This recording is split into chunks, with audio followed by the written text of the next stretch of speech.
Untuk potensi di kampung kami, Bina Karya Mandiri, itu jagung sama singkong.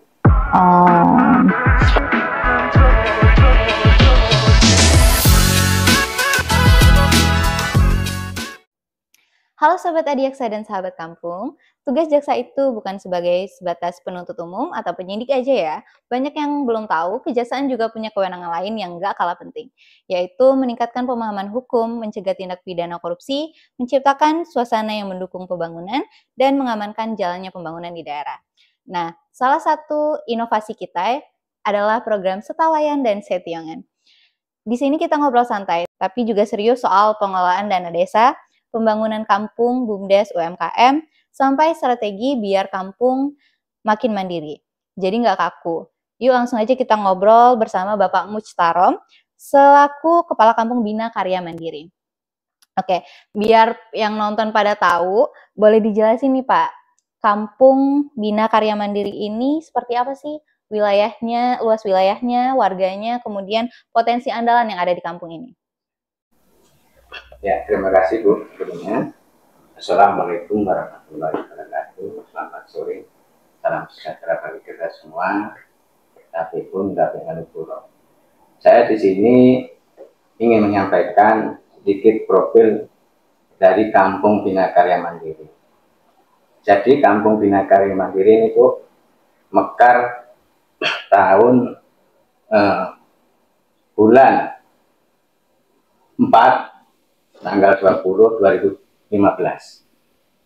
Jadi luas lahan, luas wilayah Kampung Bina Karya Mandiri yaitu 870 hektar. Jumlah penduduk 1.664 jiwa. Untuk laki-laki 859, untuk yang perempuan 805. Untuk jumlah kakak 539. Jadi untuk batas-batas kampung, bagian timur itu perbatasan Bina Karya Buaran. Untuk bagian selatan itu perbatasan dari Kampung Bina Karya Makmur, Kecamatan Putra India. Untuk bagian perbatasan bagian barat itu Kampung Bina Karya Putra, bagian utara Kampung Bina Karya Buaran. Itu perbatasan untuk profil Kampung Bina Karya Mandiri. Oke, boleh dijelasin sedikit nih Pak, potensi andalan yang ada di Kampung Bina Karya Mandiri. Untuk potensi di kampung kami, Bina Karya Mandiri, itu jagung sama singkong. Oke.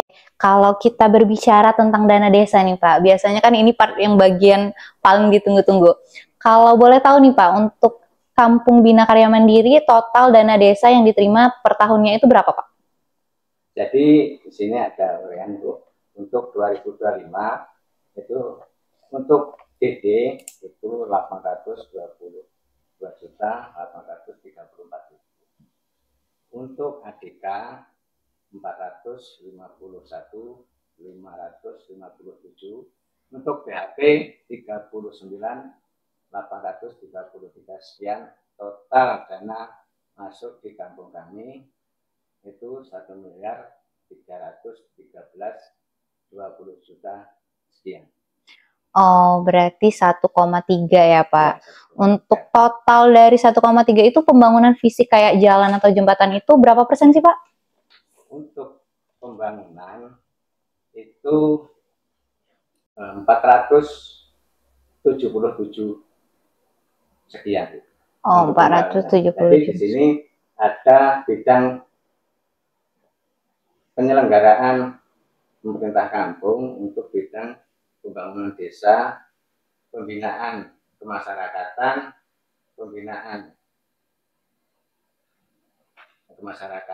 bidang pengelolaan bencana keadaan darurat. Itu bagian-bagian untuk dana desa. Oke, masyarakat udah tahu belum nih kalau dana desa itu bukan hanya diperuntukkan untuk pembangunan jalan fisik aja ya Pak, pembangunan fisik. tapi ada pos lain seperti pemberdayaan, sosial, kemudian ketahanan pangan. Nah, biasanya Bapak ngejelasinnya gimana nih Pak, biar warga itu paham? Ya, terima kasih. Untuk penjelasan di kampung kami, Bina Karya Mandiri, untuk biar masyarakat tahu dana desa itu gunanya untuk apa sih. Nah, jadi saya banyak tempat untuk mengasih informasi. Jadi untuk pembangunan kita ada plan papan kegiatan dan ada transparansi, dan saya juga ini ada untuk di kampung saya ini, kalau saya itu mungkin warga itu dikumpulkan di balai desa itu susah. Jadi kalau ada acara pengajian atau apa di kampung kami itu saya paparkan, Pak.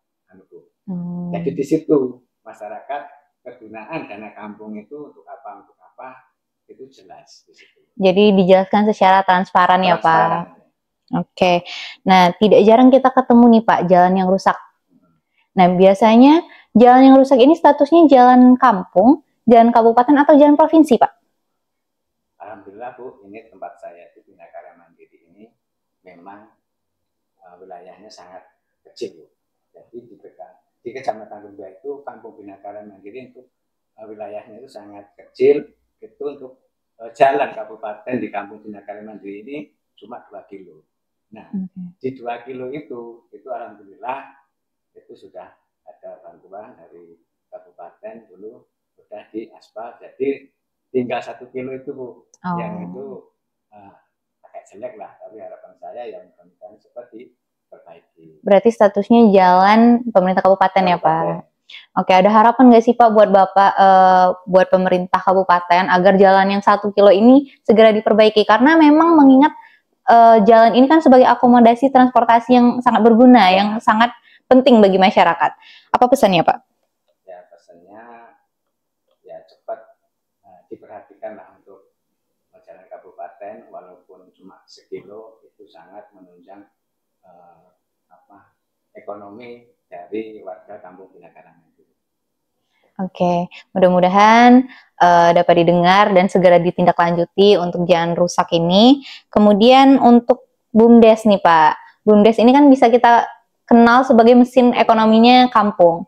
Nah, kalau di sini BUMDes itu udah jalan berapa lama Pak? Kalau BUMDes itu dari tempat kami itu dari tahun 2022 Bu.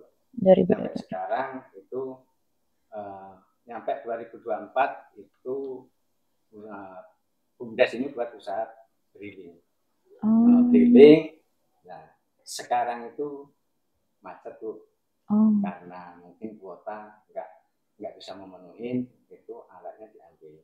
Nah, ini kita yang ini belum langkah mau usaha apa, jadi mudah-mudahan ke depan ini nggak lama lagi kita mau musyawarah BUMDes ini mau usaha apa. Oke, berarti untuk yang drilling ini tadi kan sudah macet ya Pak. Nah, kemarin dana yang digelontorin untuk drilling itu berapa Pak? Itu yang pertama itu dari modal awal dari 2022 itu 50 juta. Jadi untuk penambahan modal kemarin di 2024 akhir itu 20 juta. Jadi total 70 juta. Nah, dari sebelum macet ini apakah sebenarnya udah ada margin, Pak? Udah ada keuntungan dari BUMDes Drilling ini tadi sebelumnya, Pak? Ya, keuntungan ada, cuma kecil.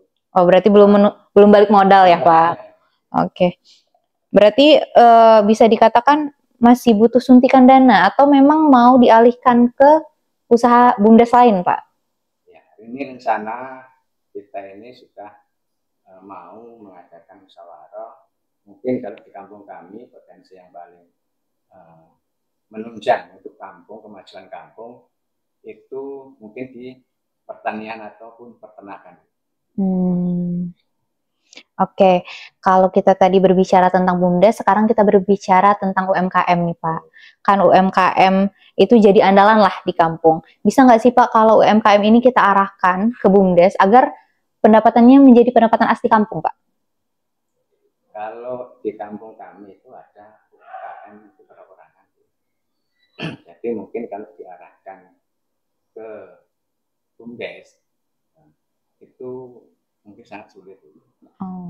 Mungkin sistem manajemennya ataupun pengelolaannya itu sangat sulit kalau di kampung kami itu. Ya, kalau boleh tahu UMKM-nya apa aja nih Pak kalau di kampung? Cuma satu, tempe. Oh, Pembuatan tempe. itu juga punya pribadi ya Pak? Pribadi, ya. Oke, kalau tadi kita berbicara tentang BUMDes, UMKM, sekarang kita berbicara tentang ketahanan pangan. Nah, untuk ketahanan pangan sendiri di desa ini dipakai buat apa aja nih Pak? Kalau ketahanan pangan ini di kampung kami di Negara Mandiri ini sudah berjalan. Ya, ini untuk penggemukan sapi. Nah, alhamdulillah sudah berjalan 1 bulan ini Bu. Alhamdulillah itu nggak ada kendala, semua berjalan dengan lancar. Berarti di sektor peternakan ya Pak. Untuk di sektor pertanian? Pertanian belum ada ini. Oh, belum ada. Cuma peternakan. Oke, sekarang kita tahu ya Pak, zaman sekarang ini serba digitalisasi nih Pak. Nah, di kampung ini kan ada aplikasi Jaga Desa. Nah, datanya itu sudah di-input rutin atau ada kendala nih Pak dalam pengisian, penginputan aplikasi Jaga Desa? Ya, alhamdulillah untuk di kampung kami aplikasi Jaga Desa ini sudah intinya separuh sudah berjalan Bu. Intinya kemarin-kemarin itu mau nginput itu kendalanya sinyal di sana. Jadi susah itu. Berarti sudah di-input secara rutin ya Pak, tapi terkendala oleh sinyal. Oke, untuk Koperasi Merah Putih sendiri nih Pak, Koperasi Merah Putih itu kan sering dibicarain nih. Kalau di sini gimana kondisinya Pak? Kalau di tempat kami itu sudah intinya batas untuk pembikinan badan hukum sementara. Jadi kedepannya nanti di kampung kami di Negara Mandiri potensi untuk Koperasi Merah Putih itu untuk mungkin penyediaan itu pertanian. Contohnya ya mungkin untuk bibit-bibit jagung ataupun padi dan mungkin yang potensi lebih unggul itu pengadaan gudang. Sudah berjalan atau masih rencana? Oke, masih rencana ya Pak. Berarti difokusin ke badan hukum. Badan hukum udah selesai. Jadi tinggal jalanin aja. Oh, oke. Oke, yang terakhir nih Pak, strategi apa sih Pak yang Bapak rencanakan untuk biar kampung ini bisa mandiri? Jadi nggak bergantung sama bantuan pemerintah nih Pak. Kalau boleh bocoran, usaha atau bisnis apa yang paling realistis dikembangkan di sini buat jadi sumber pendapatan kampung?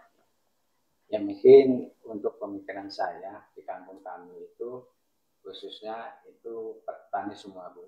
Jadi untuk mungkin dari BUMDes ketahanan pangan itu bisa menunjang majunya ekonomi kampung kami biar buat tambah-tambah untuk pembangunan di kampung Negara Mandiri. Oke. Wah, seru banget obrolan kita siang hari ini. Dari cerita kepala kampung, kita bisa tahu bahwa pengelolaan dana desa itu bukan hal yang sederhana. Ada pembangunan fisik, ada BUMDes, ada UMKM, ada ketahanan pangan, bahkan digitalisasi lewat aplikasi Jaga Desa. Semua itu butuh keterbukaan dan kerjasama.